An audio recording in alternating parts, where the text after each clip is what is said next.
नमस्कार साथियों, स्वागत है आप सभी का आपके अपने YouTube चैनल नर्स विक्ट्री वाइव में।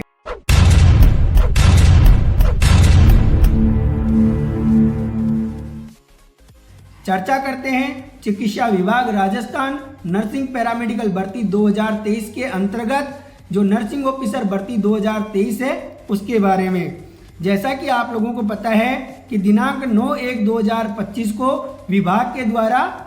नर्सिंग ऑफिसर जो चयनित थे उनके लिए पद स्थापन सूची जारी की गई थी। कुल 7,674 अभ्यर्थियों की ये सूची विभाग के द्वारा जारी की गई, जिसमें कार्य ग्रहण करने की जो अंतिम तिथि थी वो दिनांक 24/1/2025 थी। जैसा कि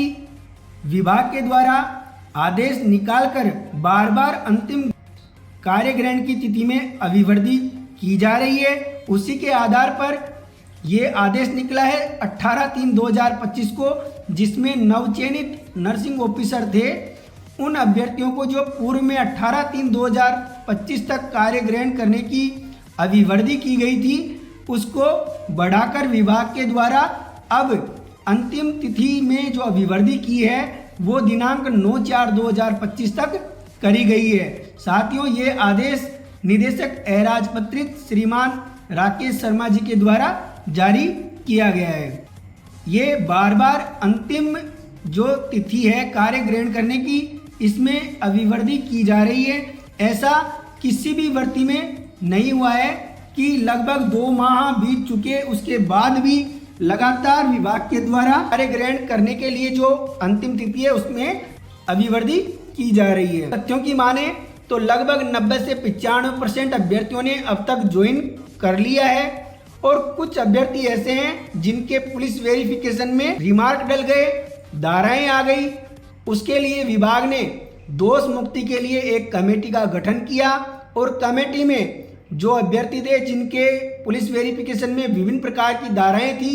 उन पर डिस्कस किया और डिस्कस करने के उपरांत जो धाराएं थी या किसी प्रकार का ऐसा उनमें मैटर नहीं था कि उनको भविष्य में किसी प्रकार की न्यायालय द्वारा सजा सुनाई जा सके या जो समझौते लायक जो थे उनमें समझौता हो सकता है, उनका उन्होंने रास्ता बताते हुए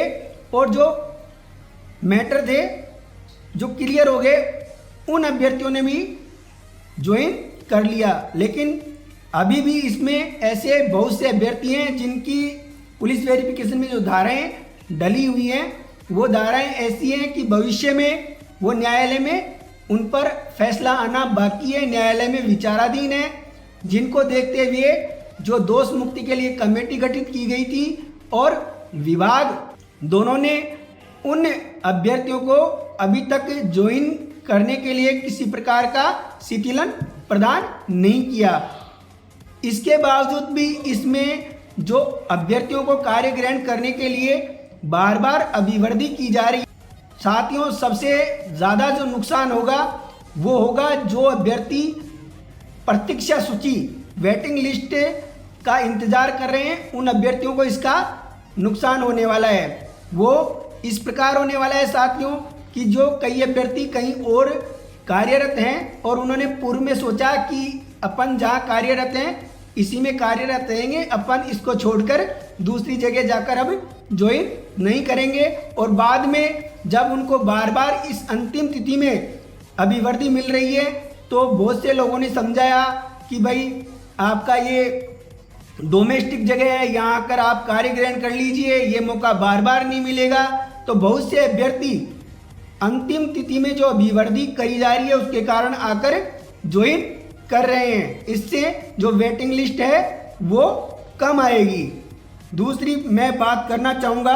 ऐसे अभ्यर्थियों के बारे में कि जब 7,674 अभ्यर्थियों को विभाग ने पद स्थापन के आदेश जारी कर दिए और अंतिम वरीयता सूची जब विभाग के द्वारा जारी करी गई थी तो विभिन्न कारणों से लगभग 1,000 अभ्यर्थियों को विभाग ने होल्ड पर रख दिया था, जिनमें से 752 ऐसे अभ्यर्थी थे जो अनुभव के सत्यापन के आधार पर उनको विभाग ने होल्ड पर रखा था। दिनांक 10 फरवरी 2025 से 20 फरवरी 2025 तक विभाग के द्वारा उनके अनुभव का पुनर्सत्यापन भी कर लिया गया। लेकिन आज दिनांक तक लगभग 1 माह बीत जाने के बाद भी विभाग उनकी जो होल्ड लिस्ट है वो जारी नहीं कर पा रहा है। इससे विभाग की लेट लतीफ़ी नजर आ रही है। अतः मैं समस्त होल्ड अभ्यर्थियों से कहना चाहूँगा कि आप लोग घर पर बैठकर इंतजार कर रहे हैं कि आपकी होल्ड लिस्टें जारी होंगी। तो साथियों, जैसा कि आप सभी को विदित है कि विगत 17 दिनों से लगातार पीड़ित फार्मासिस्ट वर्ग अपनी जायज मांगों के लिए शांतिपूर्वक अनिश्चितकालीन धरना प्रदर्शन करते हुए विभाग के अधिकारियों से अपनी अंतिम वरीयता सूची की मांग कर रहा है, लेकिन विभाग के अधिकारियों के द्वारा किसी भी प्रकार की कोई सुध उनकी ली नहीं जा रही है। तो साथियों, जो 13 वर्ष से लंबे समय से जो अपनी लंबित भर्ती की मांग कर रहे हैं, वो अभ्यर्थी इतना संघर्ष कर रहे हैं, उसके बावजूद भी विभाग के द्वारा उनको किसी भी प्रकार का कोई संतोषप्रद जवाब नहीं दिया जा रहा है। इसलिए जो होल्ड अभ्यर्थी हैं, बार बार बताना चाहूँगा कि आप लोग एकजुट होकर विभाग के अधिकारियों से मिलें, माननीय चिकित्सा मंत्री महोदय से मिलें और आपकी जो होल्ड लिस्ट हैं उनको जल्द से जल्द जारी करवाने के लिए आप अपनी मांग पुरजोर तरीके से रखें, ताकि समय पर आपकी जो होल्ड लिस्टें जारी हो सकें और आपको पोर्टल के माध्यम से विकल्प पत्र मांगते हुए जल्द से जल्द पदस्थापन मिल सके। इसी के साथ साथ चर्चा करना चाहूँगा कि जो अभ्यर्थी लगभग 943 अभ्यर्थी थे जिनका स्थान प्रोविजनल सूची में था, लेकिन एक अन्य कैडर को अनुभव का लाभ देने के बाद अंतिम वरीयता सूची से ये अभ्यर्थी बाहर हो गए। इनमें से बहुत से अभ्यर्थी कमेंट करते हैं कि हमारी फाइल कहाँ है। जैसा कि आप लोगों को पूर्व में हमने बताया कि आप लोगों के लिए जो माननीय चिकित्सा मंत्री जी हैं, उन्होंने संज्ञान लेते हुए गहनता से इस पर विचार किया और विभाग को आदेशित किया। आप लोग इनकी समस्या को देखते हुए, इनके भविष्य को देखते हुए अगर पद पड़े हुए हैं तो आप इनकी फाइल चलाइए और इनकी फाइल को संबंधित विभाग में भेजिए और विभाग को आवश्यक जो कार्रवाई है उसके लिए आदेशित करें। तो साथियों, अब मैं कहना चाहूँगा कि इन अभ्यर्थियों में से कुछ एक मात्र ऐसे अभ्यर्थी हैं जो लगातार अपनी पदवर्दी की मांग के लिए अधिकारियों के समक्ष उपस्थित होकर और पुरजोर तरीके से मांग कर रहे हैं कि जो फाइल है अंतिम स्टेज पर उसका उच्चाधिकारियों से जल्द अनुमोदन करवाकर हमें अनुगृहीत करें। जितने ज़्यादा संख्या बल होगा उतना जल्दी कार्य होता है। इसलिए जो घर पर बैठकर उम्मीद लगाए बैठे हैं कि फाइल तो अंतिम स्टेज पर है, स्वीकृति मिल ही जाएगी, तो मैं बता देना चाहूँगा